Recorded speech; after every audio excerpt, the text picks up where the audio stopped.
नमस्कार मित्रमैत्रिणी, तुमचं माझ्या धनश्री चॅनलमध्ये स्वागत आहे. तर आज आलो आहोत आम्ही पावसामध्ये या दिवे घाटातून सासवड नारायणपूर इथे फिरायला. तर इथे पावसाळ्यामध्ये इथलं निसर्ग सौंदर्य किती छान आहे तुम्ही बघा.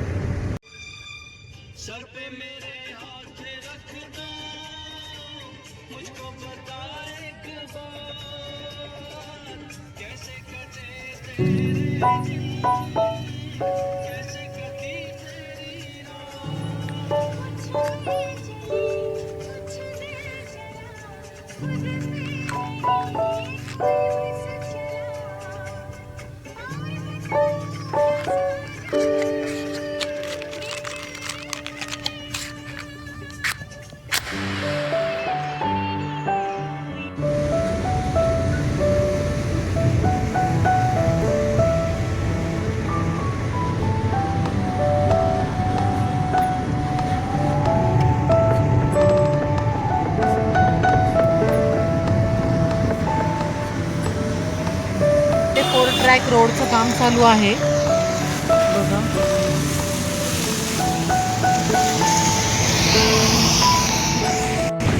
आता थोड्याच वेळात आपण मस्तानी तलावाच्या इथे पोहोचणार आहोत. तर हे बघा, इथून वरतून मस्तानी तलावाचं दृश्य किती छान दिसतंय.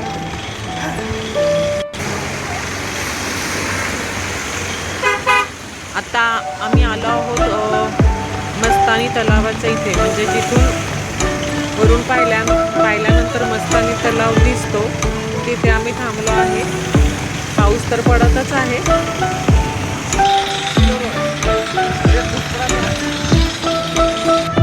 बघा, इथे जो वरून दिसत आहे तो हा मस्तानी तलाव आहे. हा पेशवेकालीन तलाव आहे.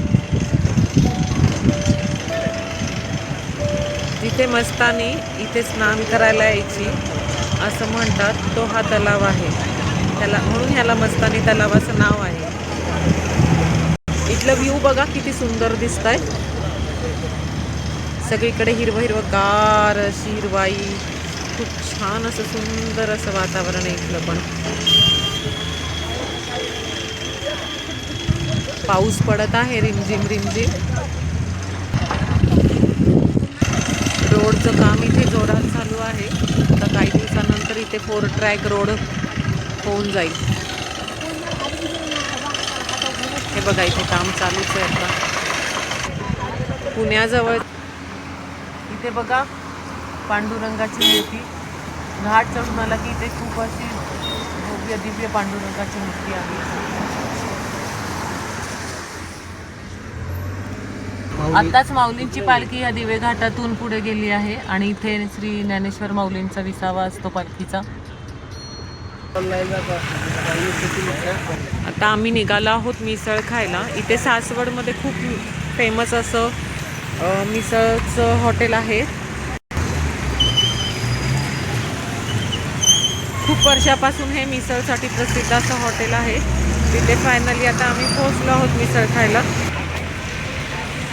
हे बघा, हे रुचिरा मिसळचं हॉटेल आहे.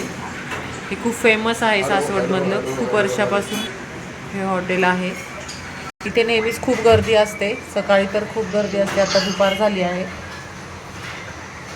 बघा, ही मिसळ इथली रुचिरामधली अतिशय रुचकर अशी स्वादिष्ट अशी मिसळ आहे. आमच्या व्यवसायाला ही 3री पिढी आहे. आम्ही आमच्या वडील आणि काकांनी जे वारसा पुढे नेला आहे. किती वर्ष झाली त्या असल्यापासून इथं 25 वर्ष झाले. आणि त्या आधी पण स्टँडवर होतं 10 वर्ष स्टँडवर होतं. हां हां. आता बरं, मिसळची काय म्हणजे रुचिरा मिसळची फेमस आहे बरेच. म्हणजे आता आम्ही सुद्धा हडपसरवरून आलो आहोत.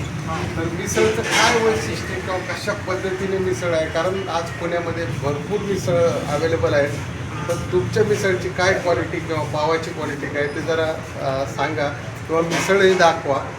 प्रेक्षकांना कळेल की आल्यानंतर जयप्रकाश चौकातून इकडे यायचं आहे. आणि मिसळचा रेट वगैरे सगळं या ठिकाणी सांगू. आणि मिसळ पण आपण पाहूया या ठिकाणी कशी. दादा दाखवा जरा. चौकी मिसळ असते. त्यात आम्ही घरगुती शेवचिवडा वापरतो. सगळे घरगुती मसाले आहेत. आणि बाकी काय बाहेरचं वापरतच नाही, त्यामुळं त्रास होत नाही कसं. सगळे वेळेस रोजची रोज पाव. बघा इथे किती गर्दी आहे मिसळ खायला. इथे आम्ही जेव्हा जेव्हा येतो मिसळ खायला तिथे नेहमीच अशी गर्दी असते आणि आम्ही बऱ्याच वेळा इथे मिसळ खायला येतो. आम्ही पुण्याहून इथे मिसळ खायला येतो कारण आम्हाला इथली मिसळ खूप आवडते. तर तुम्ही पण कधी इथे सासवडमध्ये आलात तर इथे रुचिरामध्ये नक्की मिसळ खायला या. तुम्हाला माझा आजचा व्लॉग कसा वाटला नक्की सांगा. व्हिडिओ आवडल्यास लाईक करा, सबस्क्राईब करा. धन्यवाद.